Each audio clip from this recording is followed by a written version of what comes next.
Bismillahirrahmanirrahim. Assalamualaikum warahmatullahi wabarakatuh. Innal hamdalillah nahmaduhu wa nasta'inuhu wa nastaghfiruhu wa natubu ilayh. Wa na'udzu billahi min shururi anfusina wa min sayyiati a'malina. May yahdihillahu fahuwal muhtad wa may yudlil falan tajida lahu waliyan mursyida. Asyhadu an la ilaha illallah wahdahu la syarika lah wa ashhadu anna Muhammadan abduhu wa rasuluhu. Allahumma salli ala sayyidina Muhammad wa ala alihi wa sahbihi man da'a bida'watihi man sanna bisunnatihi ila yaumiddin. Amma ba'd. Yang sama-sama kita hormati saf kepimpinan surau An-Nur, yang dikasihi Tuan Imam, yang dimuliakan para jemaah muslimin dan muslimat umat Nabi Muhammad sallallahu alaihi wasallam. Allah pertemukan kesemua kita pada malam ini pada tempat yang ia muliakan, dan mudah-mudahan ia menjadi satu daripada syahadah ataupun bukti, yakni keimanan kita kepada Allah Subhanahu wa taala. Alhamdulillah kita bertemu lagi dalam kuliah kita yang membincangkan perkara berkaitan dengan akhlak ataupun adab menggunakan kitab Zainul Insan, Perhiasan Manusia. Dalam catatan saya, surau kita ni kita berhenti muka surat ke-18. Muka surat ke-18. Perkara yang ke-8 itulah mendoakan kejahatan dan bergurau-gurau. Dua perkara di sini. Doa kejahatan ke atas orang lain, yang keduanya hukum bergurau-gurau. Baik, lanjutan soalan. Apakah yang dimaksudkan dengan mendoakan seseorang dengan doa kejahatan? Apa makna dia? Balik pada ta'rif, definisi. Apakah maksud mendoakan kejahatan? Mendoakan kejahatan kepada seseorang maksudnya ialah mendoakan seseorang supaya orang itu ditimpa oleh bahaya. Doakan ditimpa bahaya. Bahaya yang bagaimana? Sama ada bahagia kerugian. Doa dia supaya dia rugi lah. Biasa rugi lawannya untung. Dia meniaga, kita doakan supaya bankrupt, muflis, rugi perniagaan dia. Contoh. Atau kata pengarang kitab, bahaya kehilangan sesuatu, musnah harta benda, rumah terbakar, gudang rosak, dimasuk perompak. Semua kita doa jahat-jahat kat orang. Ataupun bahaya kedukaan, musibah, kesedihan, kematian, kemalangan. Boleh tuan-tuan? Ni doa ni termasuklah maksud kepada mendoakan kejahatan ke atas seseorang dan sebagainya. Maka janganlah didoakan seseorang itu dengan doa kejahatan. Hukum dia tak boleh doa kejahatan atas orang lain, tak boleh. Agama tak bagi. Walaupun orang itu berbuat zalim ke atas diri kita, sekalipun dia berlaku zalim kepada kita. Kita tahu orang yang berlaku zalim, al-mazlum, orang yang dizalimi ni doa dia mustajab, dan tidak ada hijab doa dia antara Allah SWT dan dia. Sebab tu kalau kita tengok dalam hadis, antaranya hadis Ibn Abbas radhiyallahu anhuma, Ibn Abbas, bagaimana Rasulullah sallallahu alaihi wasallam menghantar seorang qadi. Nama qadi ni adalah Muaz. Muaz yang dimaksudkan dalam hadis ni adalah Muaz bin Jabal. Dia pun sahabat besar Nabi sallallahu alaihi wasallam. Cuma Muaz ni umur dia muda bandingkan sahabat-sahabat senior yang lain. Umurnya sekitar 20-an. Muaz bin Jabal ni satu hari Nabi sallallahu alaihi wasallam utuskan dia ke sebuah negara Yaman dan ditugaskan sebagai seorang qadi. Qadi ni yang menjadi orang yang menentukan hukum, orang yang menjadi rujukan tentang perkara halal dan haram. Qadi. Di sini kita lihat bagaimana Rasulullah itu mengiktiraf anak muda. Ni anak muda kalau cukup kelayakan, ahlinya, maka tak salah untuk diangkat dia. Kita lihat bagaimana Rasulullah itu mengangkat Muaz bin Jabal sekitar umur 20-an menjadi wakil, representator, qadi, bahkan bukan setakat duta, tetapi jadi orang yang menjadi rujukan ke Yaman. Hebat. Dan Muaz bin Jabal ni pun Nabi SAW puji dia banyaklah. Dalam beberapa riwayat hadis Nabi SAW pernah puji Muaz bin Jabal. Kata Rasulullah SAW, ya Muaz, kata Nabi SAW, wallahi demi Allah, inni la hubbika, sesungguhnya aku sangat sayang kepada kamu wahai Muaz. Kedudukan sahabat ni pelbagai, keistimewaan sahabat ni banyaklah. Kata Rasulullah, demi Allah wahai Muaz, Nabi bersumpah dengan nama Allah Ta'ala, kamu ni sangat aku sayang. Dalam hadis ni Nabi SAW ajar kepada Muaz, aku ingatkan kamu lepas sembahyang atau di penghujung solat, jangan tinggal doa ni. Doa ni tuan-tuan semua baca dah.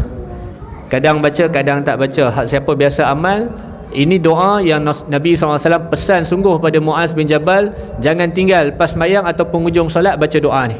Apa doa dia tuan-tuan? Ingat tak doa dia? Pendek lah. 3 benda dalam doa tu. Allahumma inni ala zikrika wa syukrika wa husni ibadatik. Inni ala zikrik wa syukrika wa husni ibadatik. Doa ni Rasulullah kata, wahai Muaz, demi Allah, sesungguhnya kamu ni sangat aku sayang, aku cinta kepada kamu. Nabi pesan lepas sembahyang atau di penghujung sembahyang, kata ulama, jangan tinggal doa ni.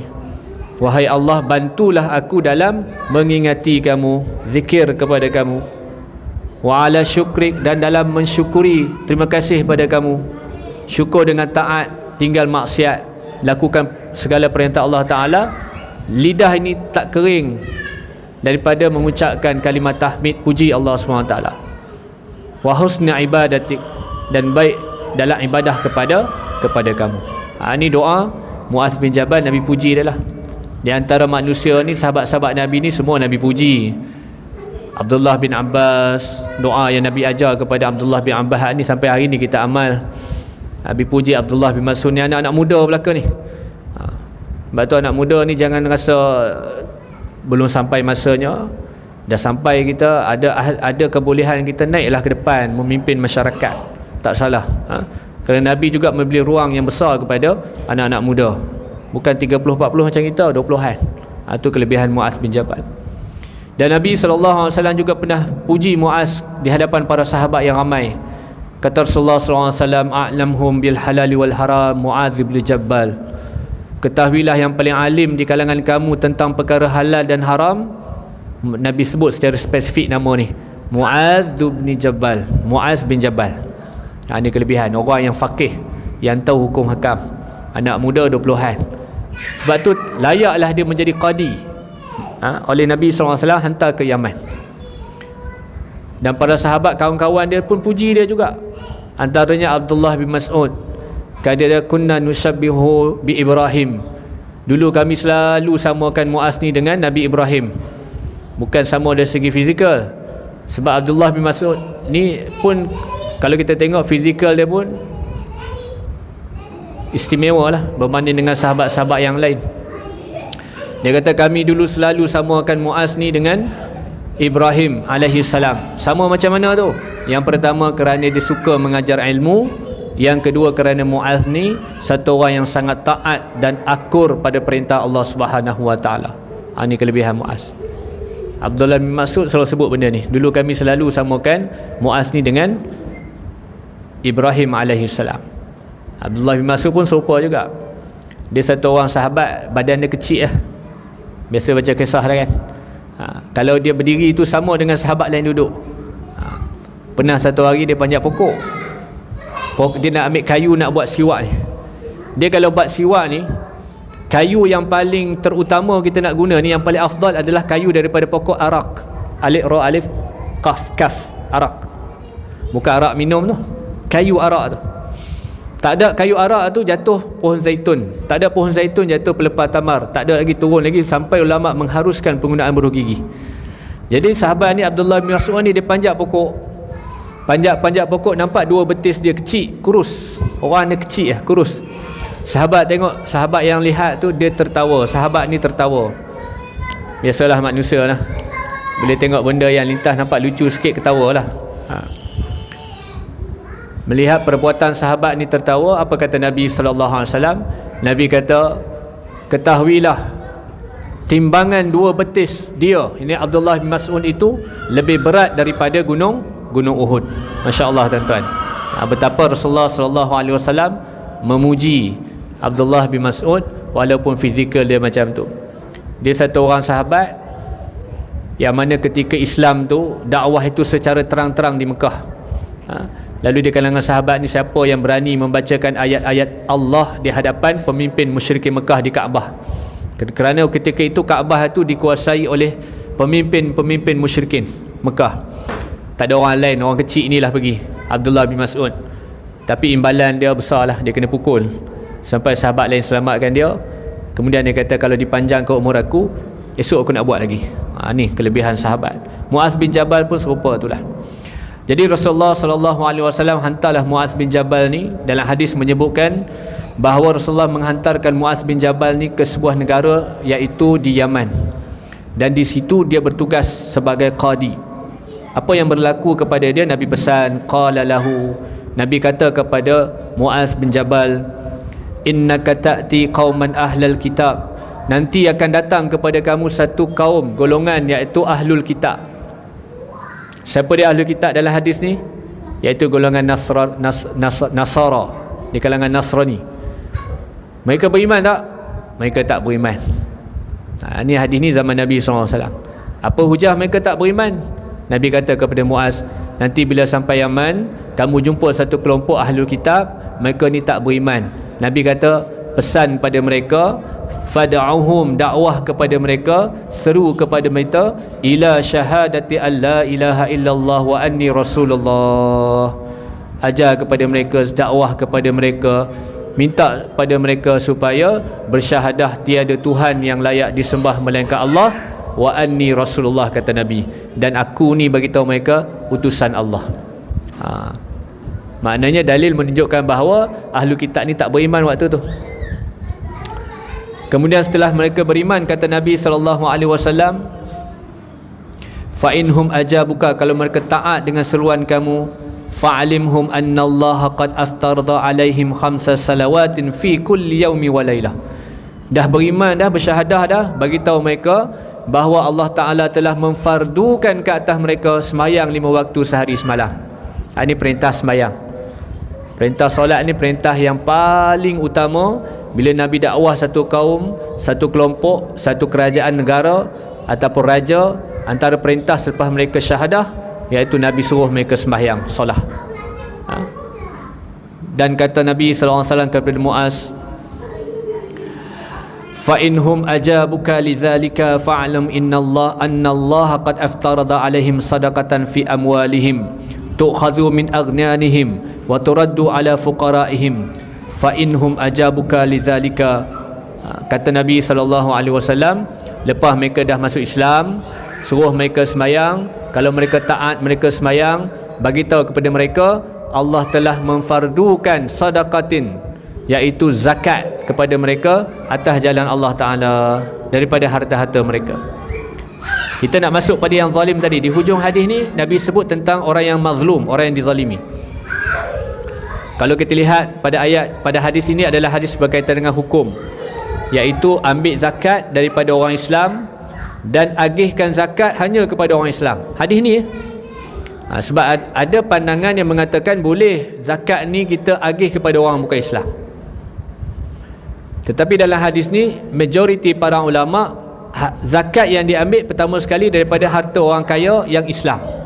Apa hujahnya? Dalam hadis ni kata Nabi SAW, lepas mereka beriman, ahli Nasrani ni beriman, ahli kitab ni beriman, mereka sembahyang, mereka wajib keluarkan zakat. Dan kata Nabi SAW, tu'khadhu min aghniaihim, dan ambil harta daripada orang-orang kaya mereka. Mereka yang dimaksudkan dalam hadis ni adalah Nasrani ataupun ahli kitab yang telah beriman. Maknanya ambil harta zakat ni daripada orang yang Islam, yang beriman. Wa turaddu ala fuqaraihim, dan agih kepada fakir miskin mereka. Siapakah kalangan fakir miskin mereka? Juga di kalangan ahli kitab yang beriman. Maka hadis ini menunjukkan bahawa bagi zakat ni hanya kepada orang Islam. Adapun pandangan yang mengatakan boleh bagi zakat pada bukan Islam tu pandangan minoriti lah. Memang adalah setengah institusi yang mengharuskan zakat tu bagi pada orang bukan Islam, ada. Tetapi jumhur, majoriti para ulama, zakat ni bagi kepada orang Islam. Tak boleh bagi bukan orang bukan Islam. Tengok wakil lah. Agak-agak kita kalau contoh paling kecil semenyih lah. Tuan-tuan semenyih ke beranang? Semenyih komersial sikit lah. Ada kawan kita duduk semenyih Pak Len, dia tengok bawah sesapan rembau, kau berenang atau bukan semenyih? Dia kata pasal ada value untuk market rumah nak jual, kata letaklah semenyih Pak Len. Agak saya lah, yelah kot, orang property dia tahu lah. Ramai orang miskin tak kawasan kita ni? Ada tak? Semenyih ni saja berenang ni banyak tak orang miskin, fakir miskin? Ramai lagi. Habis tu zakat tu bagi siapa yang paling utama? Waruhama bainahum. Allah ajar kepada kita berkasih sayang kepada orang Islam, orang beriman. Bantu dulu orang Islam. Pasal orang kafir ni mereka ada bahagian dia. Ambil pun ada bahagian dia, ada hukum dia. Ya. Ini perintah berkaitan hadis dengan wajib. Kemudian di hujung hadis ni Nabi kata wa iyyaka, berwaspadalah kamu, wa kiraima amwalihim, daripada kamu ambil harta yang paling mereka sangat muliakan dan sayangkan. Tak boleh. Pemerintah yang ada hak untuk mengambil zakat rakyatnya di kalangan orang Islam, Nabi kata jaga-jaga, waspada kamu, jangan ambil harta yang paling mereka sayang. Tak boleh. Sebab tu kalau zakat dia ada zakat badan kan, yang terkait dengan tubuh badan, dipanggil zakat fitrah, zakat fitri. Ada terkait dengan harta benda, tu kata zakat perniagaan, zakat pendapatan, zakat masuk kata zakat saham, zakat tanaman, zakat tumbuh-tumbuhan ataupun zakat ternakan. Kalau ada ternakan, tak boleh ambil ternakan yang paling dia sayang, tak boleh. Hati-hati kata Nabi. Sebab apa? Tetapi masa yang sama Nabi SAW juga ajar, kalau bagi sesuatu jangan bagi yang paling buruk, jangan bagi yang paling hodoh, bagi yang paling elok. Dia ada give and take lah. Ada seimbang dia tu di situ. Nak bagi yang elok. Nak ambil, jaga, jangan ambil sampai menzalimi mereka. Sebab tu kata Rasulullah, wa iyyaka wa da'watul mazlum, hati-hati doa orang-orang yang dizalimi ini, fa innahu laisa bainaha wa bainallahi hijab, tiada hijab di antara Allah dan doa, di antara mereka dengan Allah Ta'ala, doa mereka ni tak ada. Betul, orang zalim ni kita jangan buat orang aniaya orang. Sekecil-kecil kezaliman, apatah lagi sebesar-besar kezaliman. Kalau dia bangkit tengah malam mohon pada Allah Ta'ala, doakan sesuatu kepada kita, doanya mustajab, doanya tidak ada hijab. Doa orang dizalimi ni Allah terima. Hati-hati. Seronok naya orang kan, seronok nafikan hak orang kan, tapi kalau dia rasa dia tak nanya, dia minta pada Allah Ta'ala, hidup kita tak selamat dunia akhirat. Balik pada kitab kita, dia sebut apa? Iaitu walaupun orang itu zalim kita, jangan doakan kejahatan pada dia. Maknanya bukan senang-senang lah nak doa jahat pada orang ni. Doa dia macam tadilah, kerugian, doa musibah, duka cita, doa dia kepada bahaya kehancuran dan sebagainya. Sebab apa? Nabi SAW menyebutkan dalam hadis, Nabi bersabda, innal mazluma la yad'u 'ala zalimihi hatta yukafi'a summa yabqa lidh-dhalim fadlan innahu yutalibuhu bihi yaumal qiyamah. Kata Rasulullah SAW, bahawasanya orang yang kena zalim itu berdoa kepada Allah supaya ia mendatangkan kejahatan ke atas orang yang menzaliminya. Tadi itulah doa orang zalim ni, tiada hijab dia dengan Allah Ta'ala. Maka dalam hadis yang lain Nabi kata, innal mazlum, orang yang dizalimi itu dia mendoakan kepada Allah Ta'ala supaya mendatangkan kejahatan ke atas orang yang menzaliminya, hingga dibalas oleh Allah Ta'ala orang yang dizalim tu. Allah balas, Allah terima doa dia. Kemudian ada tinggal bagi orang yang zalim itu sesuatu yang lebih daripada balasan itu pada orang yang kena zalim. Maka orang yang zalim itu menuntutnya kepada orang yang dizalimi pada hari kiamat nanti. Dia minta supaya Allah Ta'ala kenakan kejahatan pada orang tu. maka Allah balas orang yang zalim tu, tetapi balasannya sangat besar, maka tak padan dengan kesalahan kezaliman dia, maka nanti di hari akhirat nanti dia tuntut kepada orang yang doa dia tu atas balasan yang terkena kepada. Sebab tu agama ajar kepada kita, kalau kita kena zalim ni, pertama sekali kita minta doa kebaikan, perbetulkan keadaan, dan doa-doa yang baik, dan tinggalkan doa-doa melaknat, doa-doa musibah kat atas orang lain. Tapi dalam keadaan tertentu, kalau menyebabkan terlalu melampau sangat, hatta Nabi SAW pun kena juga ujian yang besar pun Nabi tak doa. Tapi kita manusia biasa ni, kalau dizalimi keterlaluan sangat, maka doa kita ni Allah terima. Allah terima. Baik. Hak tu berkaitan dengan mendoakan kejahatan. Tak boleh mendoakan kejahatan kat orang lain. Kemudian pada perkara ataupun lanjutan soalan yang seterusnya, apakah yang dimaksudkan dengan bergurau? Dia masuk bergurau lah. Yang tadi mendoakan kejahatan. Doa kejahatan tadi jelas tuan-tuan? Jelas lah. Maknanya kita ni elakkan daripada mendoakan kejahatan pada orang, doakan dia rugi, doakan dia duka cita, doakan dia kehilangan sesuatu, apa saja doa-doa musibah kata orang, sekalipun pada peringkat kita dizalimi, kerana bimbang dia akan tuntut pada kita lebihan daripada balasan yang telah dikenakan ke atasnya apabila bertemu nanti pada hari kiamat. Itu dia.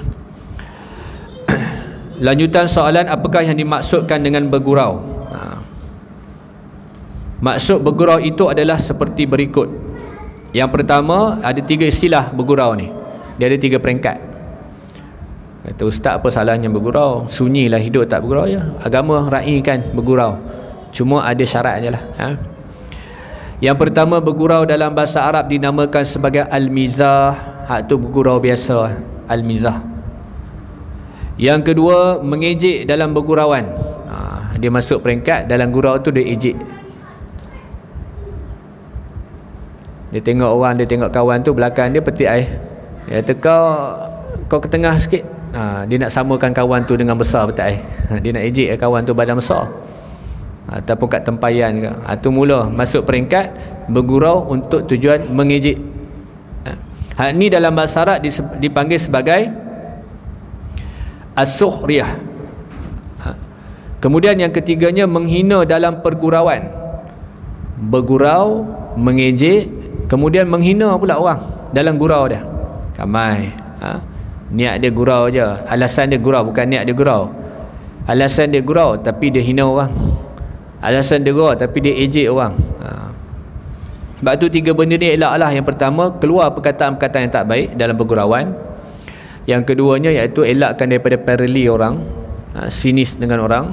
Yang ketiga, jangan sampai jatuhkan maruah orang. 3 benda ni dilarang. Maka ketiga-tiga ini yang disebutkan sebagai al-mizah, al-sukhriyah dan juga al-istihza, itu adalah dilarang dalam agama kita. Lanjutan soalan, apakah bergurau iaitu al-mizah itu dilarang walaupun sedikit? Sikit boleh tak gurau? Sikit je, bukan nak banyak, gurau sikit je. Maka jawapannya, bergurau itu al-mizah adalah dilarang. Hukumnya dilarang.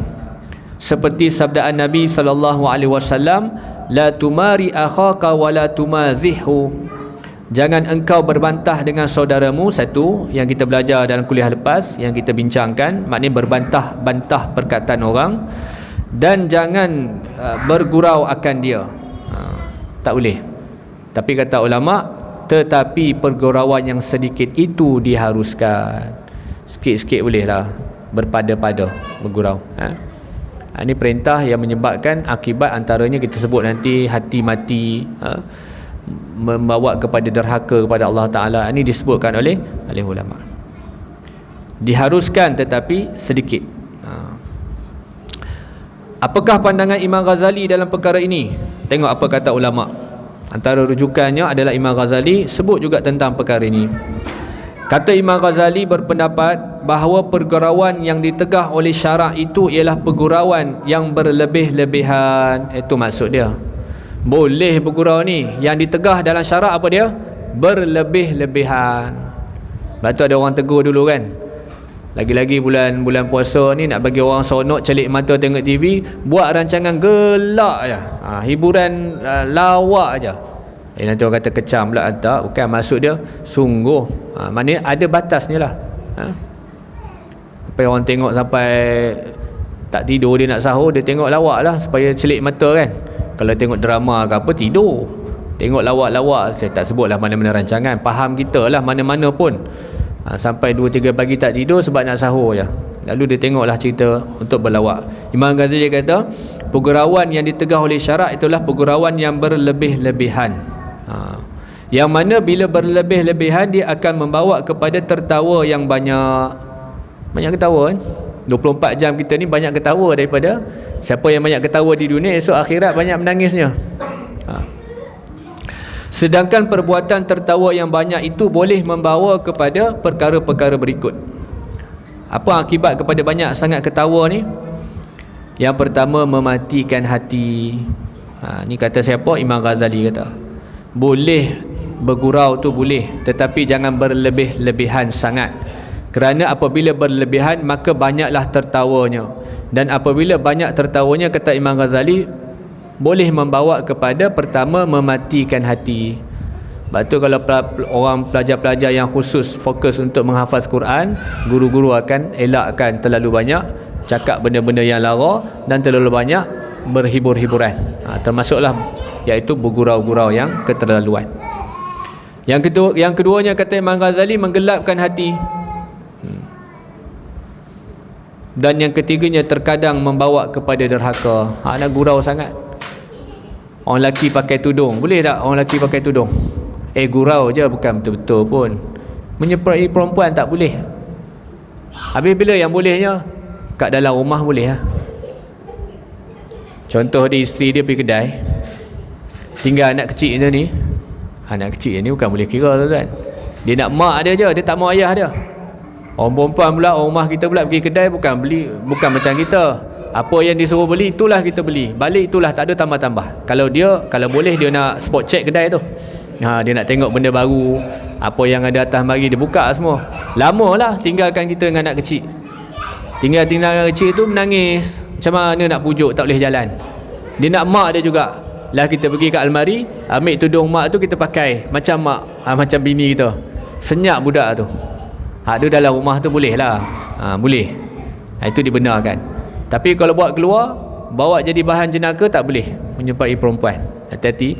Rambut palsu, tudung, pakai pakaian perempuan jadi pondan, maknya, tak boleh.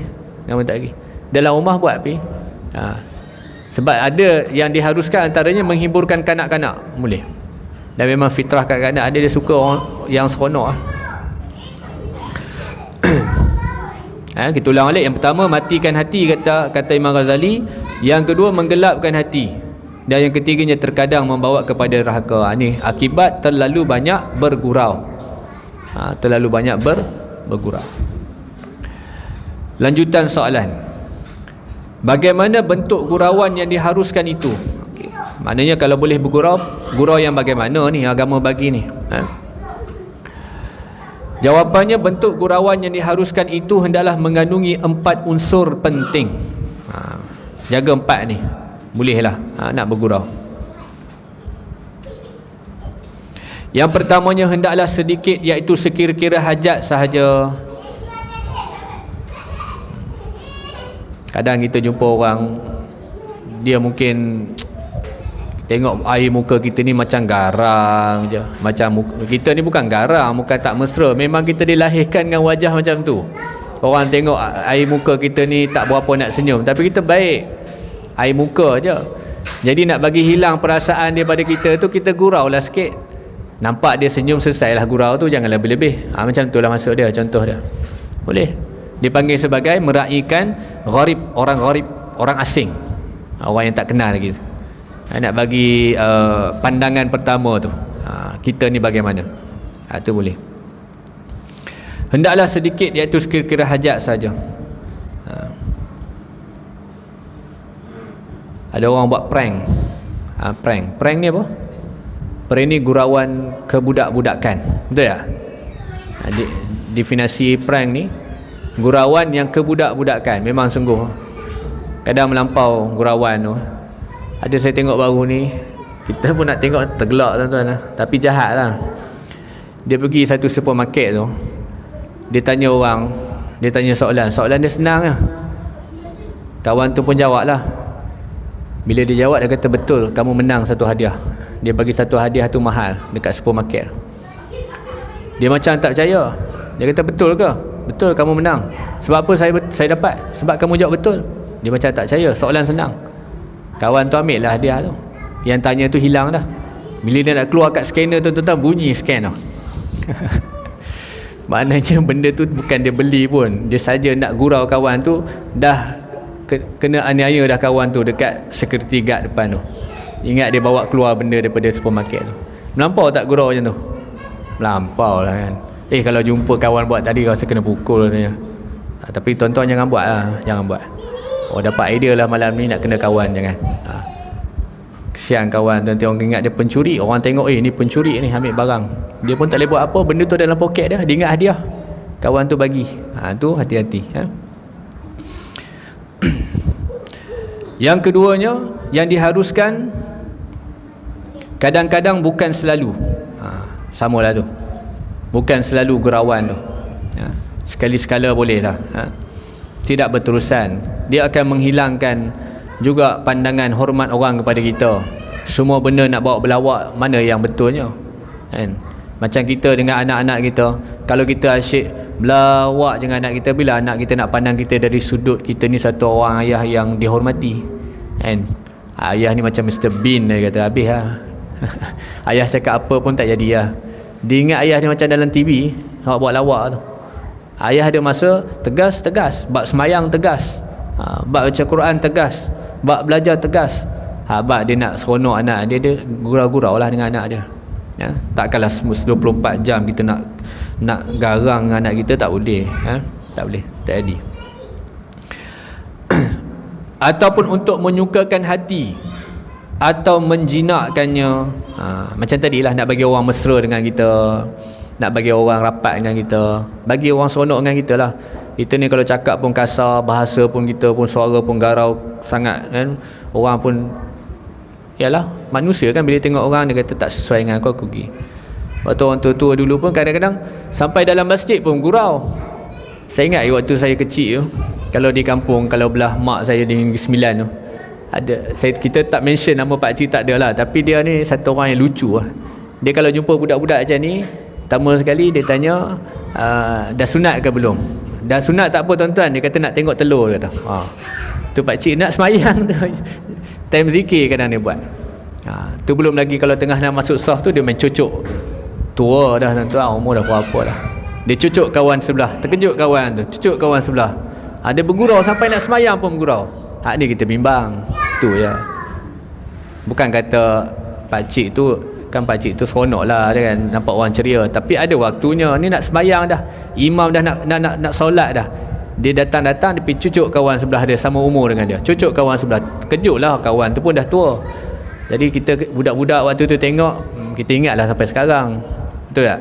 Macam anak-anak ni, dia tengok apa kita buat tu, dia teringat lah. Dia teringat dulu pakcik tu macam ni, pakcik ni suka bergurau macam ni, pakcik ni suka bergurau, macam-macam pakcik kan. Lucu-lucu lah, tapi dia ingat kita sampai sekarang. Tengah ambil semayang pun gurau, macam-macam keadaan ya. Ada waktu dia, ada batas dia. Yang ketiganya, yang keempatnya, hendaklah benar dan bukan yang berdusta. Ini disebut nanti dalam hadis Nabi SAW.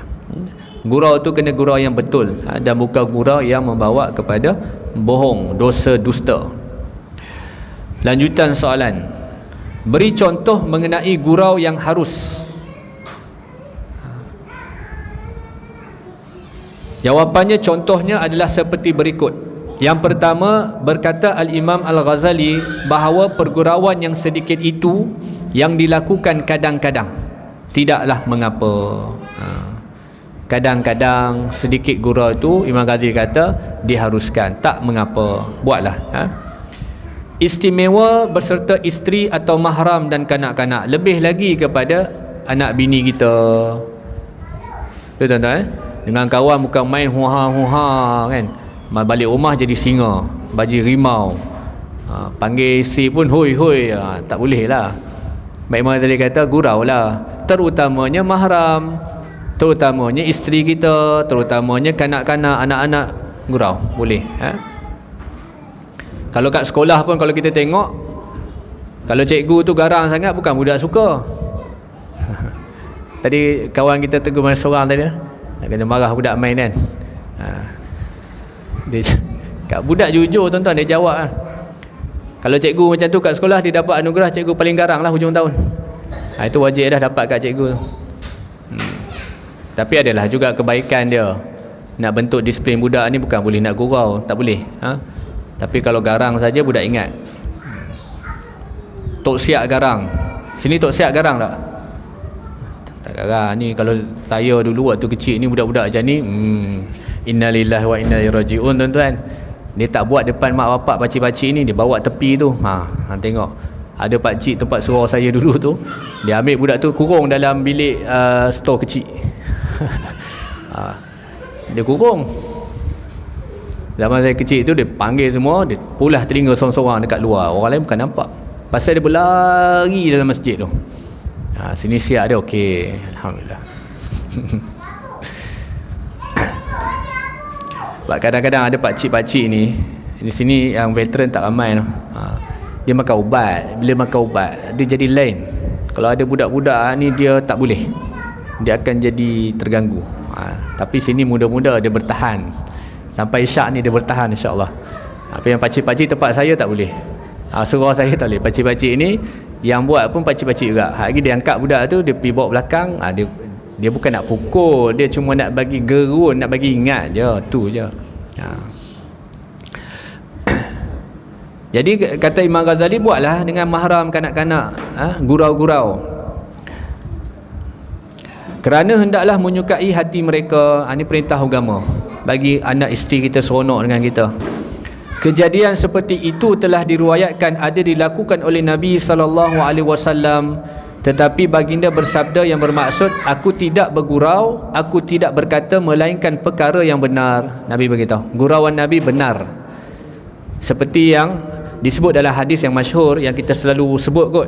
Seorang perempuan tua minta Nabi doa dia masuk syurga. Lalu kata Rasulullah SAW, la tadkhulul ajuz al-jannah. Tak masuk syurga orang tua. Lalu sedihlah perempuan tua itu dan menangislah dia, dan baginda seterusnya menerangkan. Nabi terang balik, Nabi kata bahawa di dalam syurga tidak ada orang tua, bahkan semuanya muda. Yakni jika orang tua di dalam dunia ini dimasukkan ke dalam syurga, di akhirat maka ia menjadi muda, kemudian ia pun tertawa. Gurauan yang benar belaka. Seronok, mula sedih menangis, kemudian Nabi cakap betul, orang tua di akhirat nanti ahli syurga dimudakan semuanya. Maka seronoklah perempuan tua tu. Sayyidatina Aisyah pernah cerita, satu hari dia main lari-lari dengan Nabi, berlumba lari dengan Nabi, dan dia menang, Nabi kalah. Kemudian kata Aisyah, seketika badan aku berisi dan Rasulullah menang, aku kalah. Lalu kata Rasulullah, ini adalah pembalasan kepada kekalahan aku yang lalu. Nabi kata, ini penebus kepada kalah aku yang dulu. Padahal Nabi boleh menang dua-dua kan. Bijak tak Nabi? Bijak. Ini kita je betul, kita je menang. Bila nak berguraunya, ada masanya bergurau. Agama suruh macam tu. Aisyah kata macam tu lah. Dia lari, lumba lari dengan Nabi, dia menang. Seronok lah, isteri ni seronok. Dia pun satu orang isteri yang muda, dia ada sifat-sifat yang muda, seronok.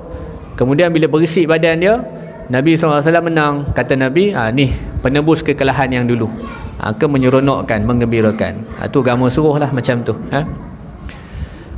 Kemudian berkata Imam Ghazali, syak lah sikit tuan-tuan, kita habiskan tu. Maka berkata Imam Ghazali bahawa pergurauan yang sedikit itu tidak mengapa, tetapi jangan dijadikan adat, yakni jangan dibiasakan kecuali sekira-kira hajat sahaja, seperti berikut. Apa dia punya sempadan dia? Yang pertama, kerana hendak menjinakkan atau menyukakan hati isteri. Sekali lagi, gurauan tu iaitu tujuan dia untuk sukakan hati isteri kita. Kadang isteri ni bila anak dah ramai, penat dia. Kita tolong juga, tapi tolong macam tu je lah, tolong tengok. Yang buat banyak dia, yang basuh baju dia, yang sidai baju dia. Kita tolong jugalah. Tolong macam tadi, sikit-sikit adalah tolong, tapi rasa macam dah banyak tolong kan. Tolong sikit lah, tapi rasa macam dah banyak. Jadi sukakanlah hati dia, sonokkan. Agama kata macam tu lah. Yang keduanya kerana hendak menyukakan kanak-kanak, anak-anak, sonok dia. Bagi dia sonok, gurau lah, ayah yang penyayang. Yang ketiganya kerana hendak menyukakan dhaif, duyuf, tetamu datang nak bagi seronok. Kalau kita ni sebagai satu orang pekerja yang ditugaskan untuk menyambut tetamu, takkan kita buat muka keras kan. Kita mesti ada gurau-gurau sikit. Kalau kita faham budaya dia, kita nak buat sikit gurauan tentang budaya pun boleh juga, menyebabkan dia rasa seronok. Dengan orang Malaysia ni, budaya dia sangat welcome, sangat mengalu-alukan. Macam itulah lebih kurang.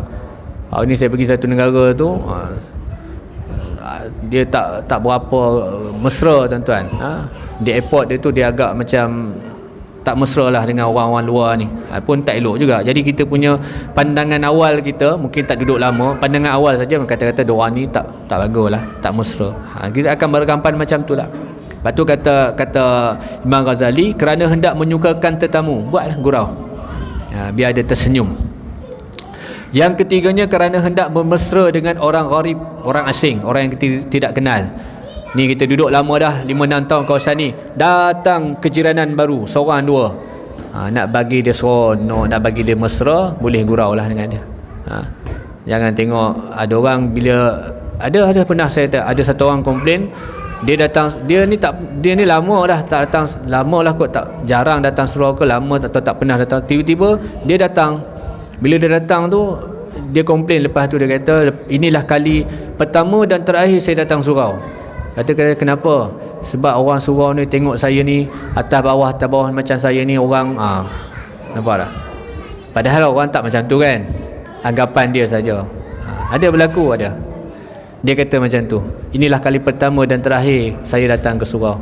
Pasal apa? Bila saya datang, orang tengok saya atas bawah. Sebab tu kita kalau boleh, adalah mesranya, adalah guraunya, tak? Bagi seronok. Sebab tanggapan orang dia kan macam itulah. Jadi apa akibat bergurauan yang tidak diharuskan? Yang tadi yang diharuskan, yang tak diharuskan, selain daripada akibat yang telah diterangkan sebelum ini, maka ia boleh membawa akibat berikut. Ini yang terakhir. Yang pertamanya menghilangkan malu. Yang keduanya menghilangkan kehebatan. Ialah ayah, macam kita cakap tadi, cikgu yang kita cakap tadi, bila mana terlalu bergurau, yang keterlaluan menyebabkan hilangnya kehebatan kita. Tak nampak watak kita sebagai seorang pembimbing, tak nampak watak kita ni sebagai seorang ketua, sebab banyak sangat gurau. Tak tahu kita ni, bila kita serius pun dia tak tahu. Akhirnya dia buat main-main, arahan-arahan, bab solat semua tu buat main-main je. Yang ketiganya boleh menyakiti hati orang. Bergurau keterlaluan boleh sakit hati orang. Dan yang keempatnya boleh membawa perkelahian dan boleh membawa bersakitan-sakitan hati. Tadi kita macam prank tadilah, melampau sangat, akhirnya bergaduh, akhirnya hati. Ada sampai berbunuh juga. Prank yang keterlaluan pun berbunuh. Lepas tu gurau ni tak boleh bawa, dia boleh bawa derhaka. Derhaka ni maknanya buat benda yang membawa kepada yang tidak baik lah. 3 perkara tak boleh buat gurau. Yang pertama dia apa dia? Merdekakan hamba. Dulu kalau ada hamba, kalau dia kena bebaskan hamba dia, bebas. Gurau pun bebas hamba dia. Yang kedua nikah, cukup dua saksi dia, nikah dia jalan. Gurau tak gurau. Yang ketiga dia iaitu buat perbuatan yang boleh syirik, sembah berhala. Tu gurau je ni, berlakonnya ni, sembah berhala, sembah cross. Tak boleh gurau. Ini gugur akidah. Tu gurau ada batasnya, yang boleh buat perkara yang lebih teruk lagi. Wallahu a'lam. Jadi insya-Allah nanti kita masuk bab yang ke-9, iaitu berkaitan dengan anggota perut. Boleh tuan-tuan insya-Allah ya. Jadi mudah-mudahan dapat kita faham dan kita amalkan. Pastinya banyak kekurangan dalam penyampaian. Aku liqauli hadza astaghfirullahalazim. Assalamualaikum warahmatullahi wabarakatuh.